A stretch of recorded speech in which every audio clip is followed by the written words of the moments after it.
Mga kapatid, magandang gabi po sa inyong lahat. May i-share po ako sa inyo na napaka-importanting bagay para po sa ating mga sasakyan. May mga nagkakaproblema po ngayon na napakaliit lang sana nung problema na ito. Isang simpleng paglilinis lang, pero nauuwi sa overhaul, nauuwi sa napakalaki ng ginagastos ng mga may-ari ng sasakyan. Dahil nga po, nagkakamali rin ng pag-diagnose itong mga mekaniko natin kapag po dumarating na doon sa kanila itong mga customers nila. Merong pupunta po sa amin dito at magko-complain po siya na naglo-low power po yung kanyang engine. Yan, humihina. Ngayon, kadalasan kapag ka po low power, dinala nyo sa iba't ibang shop, siyempre, una, scan. At kapag walang makita sa scan, i-consider ngayon nung mga mekaniko or technician na linisin yung intake manifold, linisin yung EGR, linisin yung lahat ng bagay na nandun sa engine, kasama na rin po yung mga sensors, no, sa manifold absolute pressure sensor, kasama yung mass airflow sensor. So, ipe-perform po nila yung mga bagay na yan. At kapag ka hindi pa rin naging okay, ayan na. So, dito na lalabas ngayon yung ibang mga hula-hula. Kaya po, ang nangyayari, lumalaki yung nagagastos nung may-ari ng sasakyan. Meron po akong nagawa na Ford Ranger. No? Ang tinakbo lamang po nito ay almost 40,000 kilometers. Pumunta po dito sa amin, ang lakas ng usok doon sa salinan ng langis, doon sa engine. No? Yung alisin mo yung oil cap, doon sa refilling inlet niya, ang lakas ng tagas ng, langis, tumitilamsik at meron din siyang usok. Ngayon sa dipstick, ganun din. Malakas din yung buga ng langis doon, yung tilamsik doon, pero hindi ko yun nirecognize na overhaul or pumping oil. No? Ngayon, ang hinanap kong problema dyan, bakit yung usok na naamoy ko doon ay usok ng tambutso? Ibang usok eh. Kasi mga kapatid, merong kayong may experience na kapag alis mo ng dipstick, talagang yung usok niya ay galing doon sa crankcase, yun ay posibleng talagang may problema na ang inyong mga piston ring, no? Loose compression yun. Pero itong pumunta dito sa amin, alagang-alaga niya yung kanyang sasakyan. Pero yung naamoy kong usok ay usok na amoy tambutso.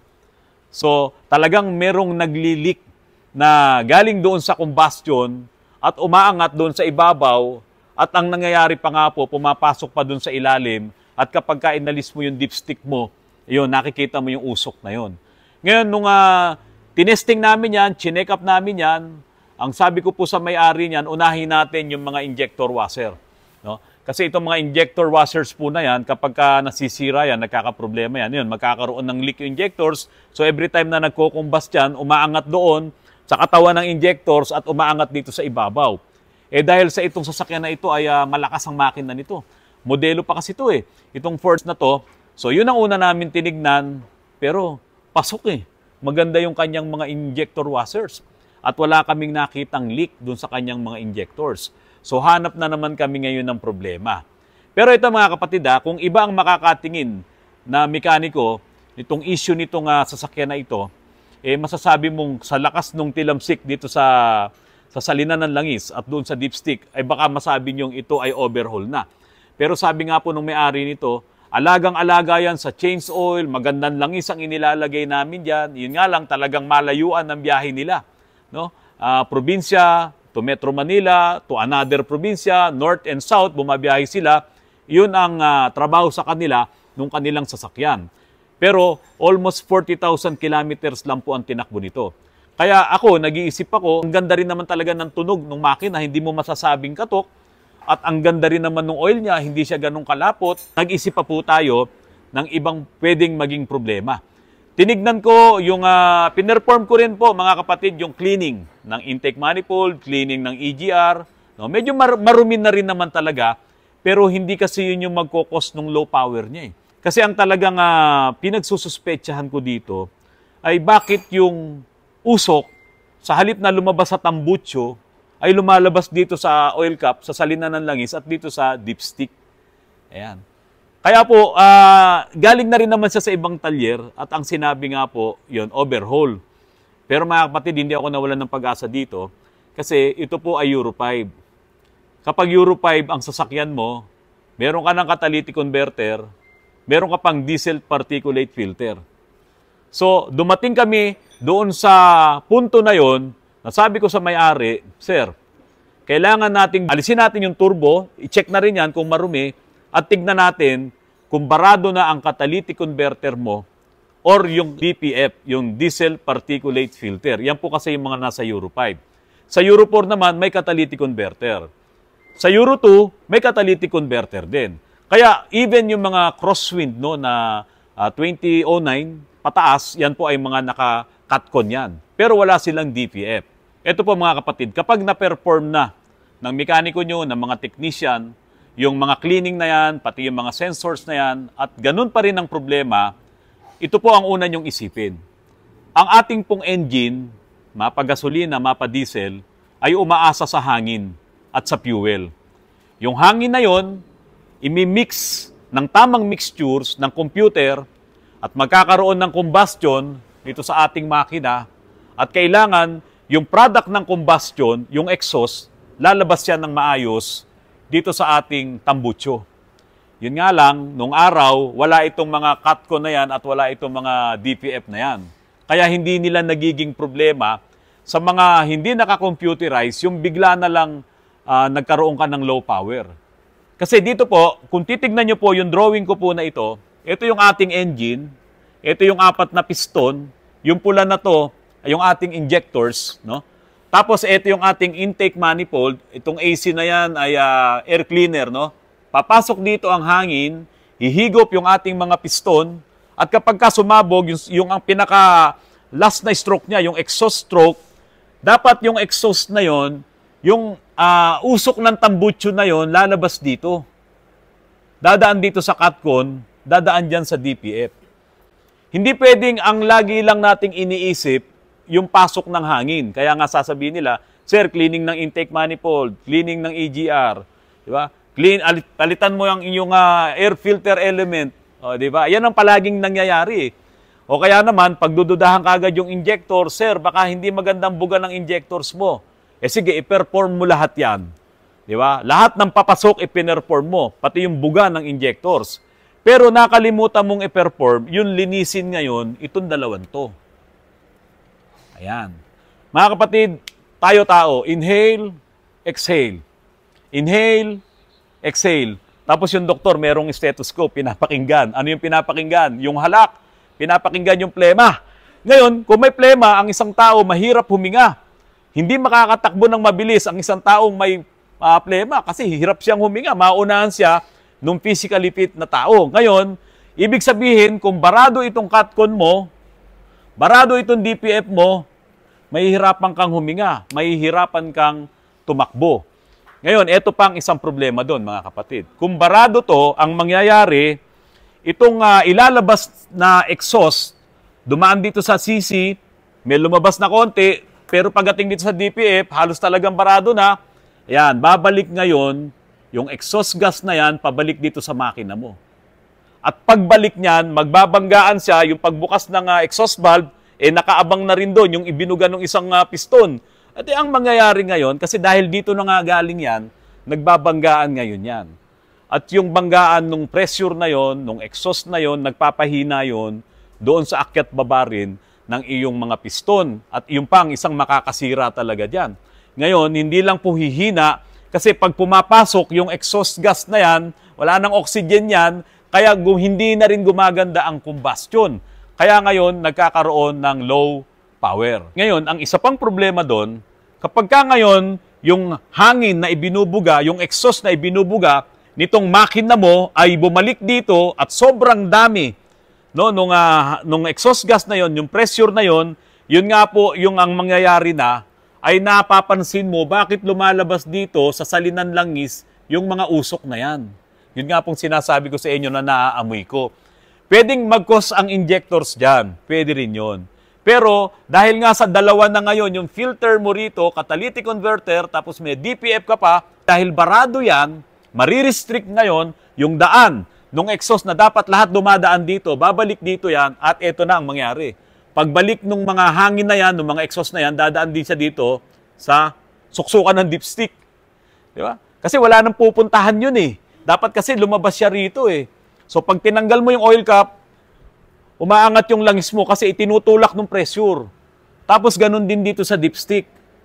Ang pinakamahirap kasi dito, kapag laging nangyari yan at hindi mo na ipaayos, yung piston mo nahihirapan mag-angat at magbaba. Kasi nga, malakas din yung pressure na inilalabas dito na hindi makalabas sa tambutso, bumabalik. Ang pagdududahan ng iba, may problema ang turbo, may problema ang EGR, may problema ang iyong intercooler, ang dami niyan. Diba? Ang mamahal niyan, yung pala, ito yung barado. Itong catalytic converter at yung DPF. Yung DPF, merong proseso yan sa mga Euro 5. Merong regeneration. Kaso, kung hindi nagwo-work ng maayos ang regeneration mo, dahil bakit? Aminin na natin, hindi lahat ng diesel na mabibili mo sa mga gasoline stations ay magagandang diesel. So kapag hindi maganda ang binaburn mong diesel, magkikreate yan ng maraming dumi dito sa catcon mo at dito sa diesel particulate filter, magbabara yan, yun nang ngayon ang epekto. At kapag nangyari yung epekto na yon at makikita yan ng inyong mekaniko, uy, ang lakas ng talsik sa sa dipstick mo, sa suksukan ng dipstick, piston ring na yan. May problema ka na dyan. Ang ganda ng tunog eh. Di ba? Tapos, doon sa oil cap, uy, may problema na yan, overhaul na yan. Parang yung Montero na nagpunta dito sa amin, sir, hindi ko nakuha pangalan mo. Kung mapapanood mo yung vlog ko na ito, sinabi ko sa'yo bakit nangingitim yung ibabaw ng turbo mo. Meron pala akong turbo dito. Ayan. So, ito yung turbo. Nangingitim lahat to sa usok. No? Wala namang ginalaw doon, Montero. Hindi ito lumang modelong Montero. Wala namang ginagalaw, wala siyang pinapagalaw doon. Bakit nangingitim? Sabi ko, sir, barado yung mo. Malamang barado yung catalytic converter mo. Kaya ngayon, nagbaback pressure yung mga usok na yan. Sa turbo, pwedeng sumingaw yun. Marami siyang pwedeng singawan dito. At dito, sa dugtungan, pwedeng sumingaw yung usok na yun. Kaya pala sabi ko, ba't nangingitim yan? Kaya, nabigyan ng lakas ng loob yung may-ari ng Montero kahapon. Nakalimutan ko lang pangalan mo kasi meron na rin siyang talsik doon sa kanyang suksukan ng dipstick. Pero meron din kasi siyang inilagay na oil cut scan. Noon pa daw yun na napagkasunduan nila sa group ng Montero na yan na naglalagay sila ng oil cut scan. Nare-restrict po yung breather, yung hinga ng makina doon sa oil cut scan. Kaya pinakita ko sa kanya nung tinanggal ko yung hose na nakakabit doon sa oil cut scan, ang lakas ng buga. Samantalang doon nung nakakabit yung hose doon sa oil cut scan, tinanggal ko yung kabilang hose, halos walang bumubugang hininga ng makina. Kaya kahapon din, pinatanggal niya yon at nag-change oil kami, pero may talsik pa rin. Yun nga talsik na yon, mga kapatid, ay posible na barado po itong kanyang catalytic converter. Kasi yung Montero na yon, Gen 2 yon, so wala siyang DPF. Hindi pa, Euro 4 pa lang siya. So, ito mga kapatid, yung turbo, kapag barado rin to, hindi naman ganun katindi yung yung magiging effect kasi ang turbo pag nagbara na-restrict yung galaw ng kanyang wastegate. Kaya hindi lang nagpa-function yung pagiging turbo niya. Wala siyang nako-compress na hangin. Pero kasi kung magbabara, galing dito yung hangin sa manifold, galing yung hangin diyan sa exhaust manifold, lalabas dito. Ganun lang naman yan Pagdaan ngayon ng hangin dito, pinapaikot niya yung turbine. So, hindi kayang barahin nung turbine yung labas nung exhaust, nung gas na yon. Pero ito, yung lalabas dito, papasok na yan dito sa CC. Yung CC, yung catalytic converter, pag nakita nyo, napakasinsin. Sobrang sinsin na strainer nun. Na yun nga ay ginagamitan ng mga mahaling metals. Kaya yung iba, binabasag yan. Naku, huwag kayong magpapabasag ng CC kasi pwede nating linisin yan. Kaya nga po dito sa Autorans, meron akong ultrasonic cleaner dito. So binababa ko yan, pinupull down ko yan at ibinababad namin doon sa ultrasonic cleaner na may kasamang solutions para po malinis natin ang inyong mga catcon at DPF. So yun po mga kapatid, isa po ito sa maraming mga issues ngayon ng mga sasakyan. Hindi kaagad na-check itong catcon at yung DPF. Kaya po ang nangyari, nako-concentrate dito sa intake, nako-concentrate sa mga injectors. Ang may problema pala, yung catalytic converter. Talagang dumudumi po yan. Isama nyo na po yan sa maintenance po ng inyong sasakyan. halimbawa, tumakbo na yan ng 10,000 kilometers, kahit na 7,000 kilometers lang sa susunod na pagpapagawa nyo, paangat mo lang itong turbo para makita mo kung malinis ba ang iyong catcon. Or kung gusto mo, patanggal mo na lang yan kasi madali lang naman pong tanggalin itong mga catcon at yung DPF. Sa DPF po kasi kapag talaga ito ay nagloko na rin, nagche-check engine talaga yan. Kasi hindi niya mapapagana ng maayos yung regeneration. Huwag niyo pong kaligtaan na isama ang cleaning ng catcon at ng DPF kung kayo po ay mayroong DPF. Kasi baka masayang yung trabaho at kung ano pa ang mga ipabili sa inyo ng mga mekaniko, bil mo ko nun, bil mo ko niyan. Yung pala, hindi naman yon ang problema dahil dito sa dulo nagkakaroon ng problema. Di ba sabi ko nga sa inyo, inhale, exhale, gawin mo yan tuwing umaga. At kung nahihirapan kang mag-exhale, may problema yan. Kaya magpapacheck up ka. Pero kung laging maganda ang pasok ng hangin, ang mixture ng fuel, magkakaroon ng magandang combustion, dadaan dito sa turbo, palalakasin ng turbo ang ikot ng turbine at babalik ngayon yung compressed air papunta dito sa inyong intake manifold, ayan na nga, gumagana na yung turbo mo. Pero kahit na gumana pa ang turbo mo, kung barado naman itong dalawang to, low power ka pa din. Bago madesisyonan talaga na ang sasakyan mo ay may problema, yung mga talsik na yan, amuyin mo yung usok doon sa dipstick, sa sinusuksukan ng dipstick, kung yung usok ba na yan ay usok talaga na galing doon sa crankcase. Kung hindi naman, baka nga galing sa tambucho yan, maaamoy mo naman kagad Pag start mo pa lang ng engine mo, pagbukas mo ng hood mo, no, maaamoy mo na Bakit amoy usok dito ng tambucho? Bakit hindi usok na kung halimbawa nga na may problema na yung engine mo, siyempre oil yon, yung steam na maaamoy mo. Hindi dapat usok na product ng combustion at yun nga po yung exhaust gas. Okay mga kapatid, sasama ko na rin po ito Nalinis mo na rin yung catcon, nalinis mo na yung DPF, talagang naglo-low power ka pa rin. Okay naman lahat ng mga sensors, wala kang check engine, ito na yun mga kapatid. Injectors na yan. Kasi po ang mga injectors, pwedeng maganda lang siya sa idle, maganda siya sa primera, segunda, no? Talagang umaabante naman, pero pag nasa high speed ka na, nawawala na. Injectors na yan. At minsan naman, i-start mo, ang ganda ng pagkaka-start, pag binitawan mo yung accelerator, namamatay. Injectors na rin yan. Nagkakaroon ng internal leaks. No? Lalong-lalo na kapag luma na ang mga injectors mo. Kapag po talaga ang injectors nyo ay may tama na yung mismong mga mechanism dun sa loob ng injector, ay magkakaroon na yan ng problema. Lumalakas yung kanyang return, kaya po hindi siya makaipon ng pressure. Pero kung gagamitin mo yung mano-manong pagtitest, walang problema yon. Kaya nga po, dito po sa amin, halimbawa, nag-cleaning kami at nailagay na ulit doon sa engine at nag-work na siya properly, okay pa ang injectors mo. Pero after nung makleaning na namin at hindi nag-work ng tama yung injector, kahit pa sabihin mong isa lang yan, na every time na tinetesting mo, bakit hindi siya gumagana ng maayos doon sa engine, may tama na rin po ang injector na yon. Okay mga kapatid, sana po muling nakatulong sa inyo itong vlog ko na ito. At hindi po kayo magkaroon ng maraming gastos kapag po kayo ay nagpapagawa sa inyong mga trusted na mga mekaniko. At sa mga kapatid nating mekaniko, sana po nakakatulong din po ako sa inyo tungkol sa mga bagay na ito, lalong-lalo na po yung mga junior mechanics pa lang, para hindi po kayo magkamali ng diagnosis. Sa mga junior mechanics, wag niyong uugaliin na mandadaya kayo. Na alam nyo naman palang may problema, kung ano yung problema, pero kung ano-ano yung mga gagawin nyo, tapos at the end of the day, o kaya iniwan sa inyo ng ilang araw, pagbalik ng customer, okay na. Wala naman palang problema, may nilinis ka lang pala. Huwag nyo pong gagawin yon. Dapat po, tapat po tayo sa ating trabaho para dumami po ang mga magpapagawa sa inyo.